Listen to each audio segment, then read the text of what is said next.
Hello， 大家好，我是兜兜。从先前宋钦的话中，萧炎知道万药山脉珍稀的药材都被那头绝世凶兽收集了过去。凭借着过人的灵魂感知，萧炎察觉到东北方向的气息最为恐怖。为了收集任务药材，萧炎只能去那里一探究竟。飞了2个多小时后，萧炎的身形突然顿住，他在空气中闻到了丹林浆的味道。丹林浆是他要调配地心魂髓需要的一味主药材。萧炎拿到丹林浆后，便准备悄悄地潜进山顶，想要试试能不能将任务药材偷到手。但就在他准备动身的时候，山下突然爆发了剧烈的能量波动。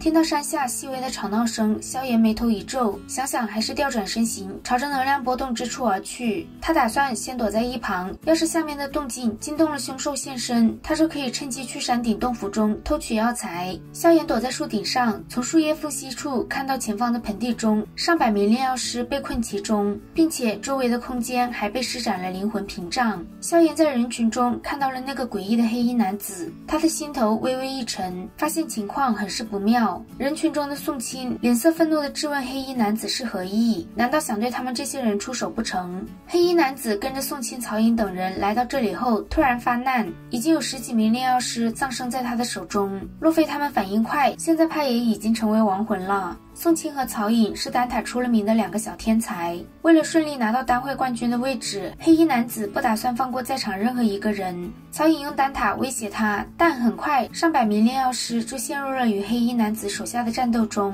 炼药师们抵御不住，想要捏碎空间石逃走，但黑衣男子手掌轻轻一握，周遭的空间猛然一压，生生地将那些炼药师捏碎成一团。杀戮持续了将近10分钟，上百名炼药师只剩下不足10人，其中就包括了宋钦、曹颖和玄冥宗2位长老以及陈贤。这些人的实力都在斗宗级别，抱团在一起，黑衣男子的手下一时间也难以肯动。黑衣男子缓步走向曹颖几人，在踏出第3步的时候，他的身体猛地一顿，转过头，目光直射萧炎隐藏的巨树。在他脚步停顿的那一刻，萧炎心头暗叫不好，但不等他飞身后退，就被一股可怕的吸力吸进灵魂屏障之中。看到隐藏的人竟然是萧炎，黑衣男子笑着说：“我还未去寻你，你居然自己送上门来了。”感受到黑衣男子对自己的杀意，萧炎知道今日想要安然脱身怕是很难。情势逼人，萧炎脚踏3千雷动，直接来到曹颖等人的身旁。曹颖瞥了一眼萧炎，咬咬牙说自己能破灵魂屏障，但如果他对屏障出手，黑衣男子肯定会动手。旁边的炼药师说他们可以拦住黑衣男子的那些手下。萧炎也不废话，问曹颖需要多久时间破开屏障。听到萧炎的问话，曹颖知道他肯定有把握，飞速回答说3分钟。见萧炎主动承担下与最危险的黑衣男子交手，所有人看向他的眼中都充满感激。曹颖轻声对萧炎说谢谢，之后脚尖轻点地面，飞身后退，扯开束缚自己3000青丝的发带，一股浩瀚磅礴的灵魂威压自他的眉心处扩散。曹颖动手的瞬间，宋钦与其他几人也都纷纷对上周围的黑衣人。萧炎出现在黑衣男子的面前，碧绿色火焰从他的体内涌出，立刻施展天火3玄变到第2变。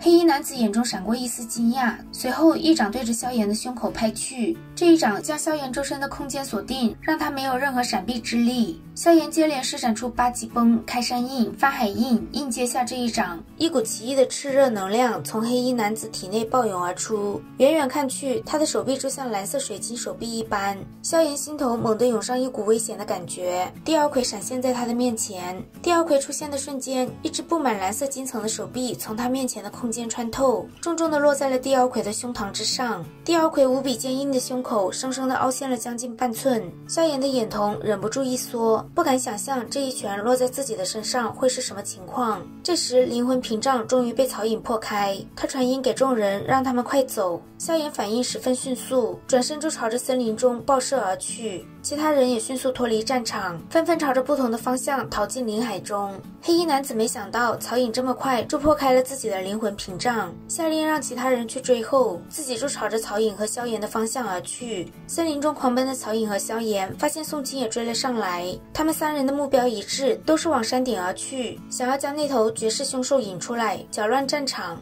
但很快黑衣男子就凭空出现在他们3人面前。黑衣男子已经失去了耐心，蓝金色手臂直接穿过空间，对着曹颖狠狠抓去。萧炎和宋清都察觉到了曹颖的险境，两人脸色皆是一变。宋清一咬牙，眨眼间便消失在森林中。萧炎见宋清抛下曹颖逃跑，眉头一皱。宋清做得出这种无耻的事，但萧炎却真的有些做不来。地妖魁再次出现，为曹颖拦了一下。突如其来的援助让曹颖一愣，萧炎让他快走。曹颖深深地看了萧炎一眼，传音感谢萧炎，随后便火速离开。萧炎将近乎报废的地妖魁收入纳戒，之后将3000雷动施展到极限，朝另一个方向飞去。黑衣男子见2次出手都没有收获，脸色彻底阴沉了下来，朝着萧炎消失的方向而去。他倒想看看还有谁能来救萧炎。很快接近山顶的萧炎就被黑衣男子追上了。黑衣男子对着萧炎说：“本尊倒是想看看这一次是否还会有人出面救你，你的异火我收定了。”他的话一出，萧炎就知道黑衣男子是木谷老人。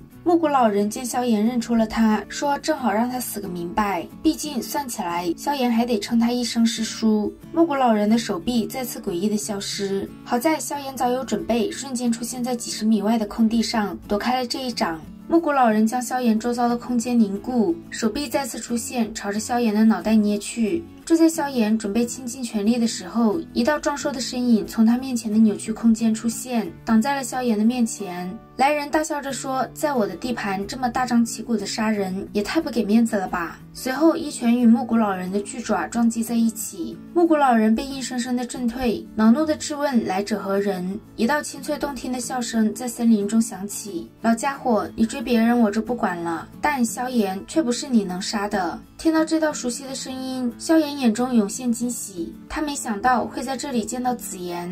紫妍见萧炎一脸的惊讶，冲着他嘿嘿一笑，扮了个鬼脸。萧炎将失踪了好一段时间的紫妍一把拉到身旁，问他怎么来这里了。紫妍是自己偷偷从族中跑出来的，对于族人给他吃那些难以入口的东西，他感觉自己就像生活在地狱一般，所以一有机会就偷溜了。他知道萧炎会来参加丹会，就提前到了丹界来等他。紫妍指使一旁的熊战，让他收拾木谷老人。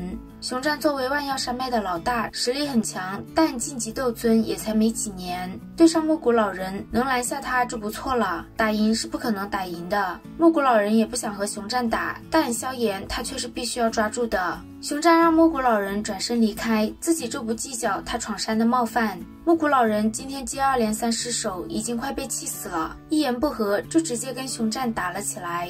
熊战的本体是远古龙熊，也被称为九纹魔龙熊，属于远古凶兽，并且体内还有一丝龙的血脉。当他们拥有9道龙纹时，体内龙的血脉就会彻底苏醒，而熊战已经拥有了8道龙纹。化为本体的熊战被木谷老人激起了战意，但木谷老人在见识到他难缠的程度后，却心生退意。真要打起来，木谷老人自然不怕熊战，但他后面还要参加丹会，并且拿到冠军，再伺机抢夺3000焰炎火。如果在这里和熊战拼得你死我活，到时候根本没有余力去跟人比赛。种种顾虑之下，木谷老人只能恨恨地说：“算萧炎好运，等丹会结束，自己定会亲手解决他。”见木谷老人消失，萧炎也终于松了一口气，对着变回人形的熊战感谢他的出手相助。从紫妍这里，熊战知道萧炎是一个即将步入8品的炼药师，所以对他还是非常客气的。紫妍直接拉着萧炎前往熊战在山顶的石殿，让萧炎在这里找他需要的任务药材，还特别大方的让萧炎随便挑，反正熊战也会在他的带领下离开，这些东西留在这里也是便宜了别人。萧炎看着面前密密麻麻的天才地宝，整个人都有点呆滞。而跟在后面的熊战听到紫妍的话，嘴里说着让萧炎尽管挑，心里却在滴血。萧炎自然不可能抢熊战的东西，但熊战在紫妍的祖龙威压下，却一个劲的让萧炎尽管拿，要是拿少了，就是看不起他熊战。话都说到这份上了，萧炎便开始在广场上寻找自己需要的药材。这片广场上的药材几乎是整个万药山脉的收藏，种类多到萧炎花了近半个小时才找到自己的任务药材。找完任务药材后，萧炎又开始在广场上找天马翡石金。天马翡石金是他用来调和地心魂髓的关键药材，只要能将地心魂髓彻底调和，萧炎的灵魂就能借此进入所谓的灵境。萧炎找到天马翡石金后，便找了个安静的密室，开始调和地心魂髓。在和萧条治好的地心魂随后，萧炎眉心处的灵魂力量陡然膨胀，源源不断的灵气涌入他的眉心中，与盘踞在那里的灵魂融合在一起。再配合上之前得到的残缺的灵魂修炼口诀，萧炎终于进入所谓的灵境，成为了8品炼药师。萧炎出关后，紫妍将塞满药材的纳戒交给他，在熊战不舍的眼神中，紫妍让萧炎不能独占，还要为他炼制药丸。之后，他和熊战便护送萧炎到丹界的出口。好啦，今天的视频豆豆就讲到这里啦。如果喜欢豆豆的视频，欢迎点击订阅关注，我们下期再见，拜拜。